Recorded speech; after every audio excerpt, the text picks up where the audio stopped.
I love making stews. They're cheap to make, freeze, and microwave really well. In fact, they're even better when reheated. When you get home late, I just microwave a portion for 5 minutes and dinner's ready. It is great with potatoes, rice, and even pasta. Let's get started. Since my beef is already cut into cubes from a couple days ago, today's prep is relatively easy. I'm washing my vegetables. Yes, I do wash my mushrooms instead of wiping them with wet cloth, and cutting them into bite-sized pieces.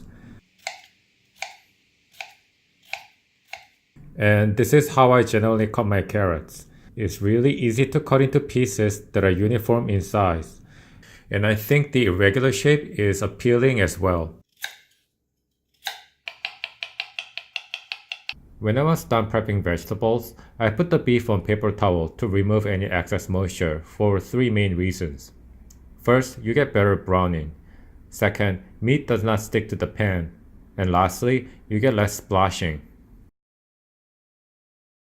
Now it's time for browning. On a preheated pan, I added some oil and about 1/3 of the beef that I prepared. This is necessary to ensure good browning. Actually, my pan and stove struggle to brown this amount.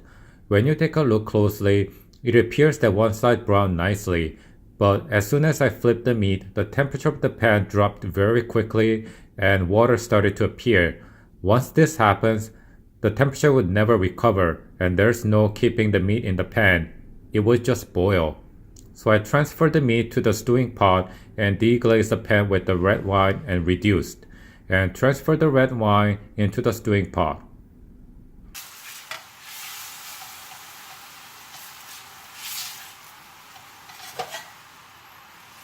I repeated this 2 more times.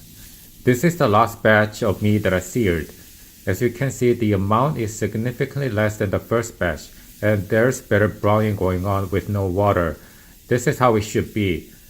Look at those brown bits. They're all flavored. And I deglaze that with wine and let reduce. This is brown beef and reduced wine mixture. I was very happy with the color. I added about a half cup of water and crushed tomatoes. This will simmer for 30 minutes before I add vegetables. And I happen to have some leftover parsley in the freezer, so that went in. I should also added some dried herbs, but I forgot. This is what it looks like after 30 minutes. I removed the parsley and dumped all my vegetables in. And this will simmer for another 30 minutes to cook the vegetables and bring all flavors together. You may think that there's not enough water, but mushrooms and onions would release enough moisture, so it will be fine. If you don't believe me, this is what it looks like after 10 minutes. The vegetables cooked down and there's more liquid. At this point, I added some salt and pepper. After yet another 20 minutes, the stew was almost done. I just needed to add some final touches by adding some cornstarch and water to thicken the sauce and frozen peas. I did not need more seasoning. And here's the most important part.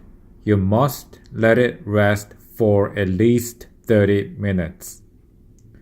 As it cools down, the meat and vegetables absorb the sauce and the sauce will thicken even further.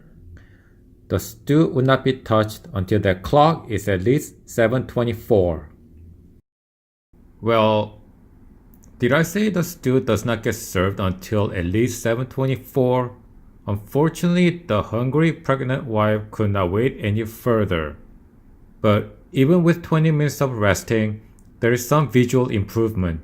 I'm not too sure if you're able to tell, but the sauce thickened up a bit more and it does look more stewy.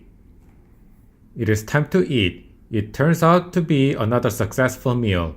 It is definitely not the best recipe you'll find online. However, I say it is comparable to what I find at local restaurants. The best part is that I ended up with 5 additional portions. These will be frozen and be ready in 5 minutes whenever I need it.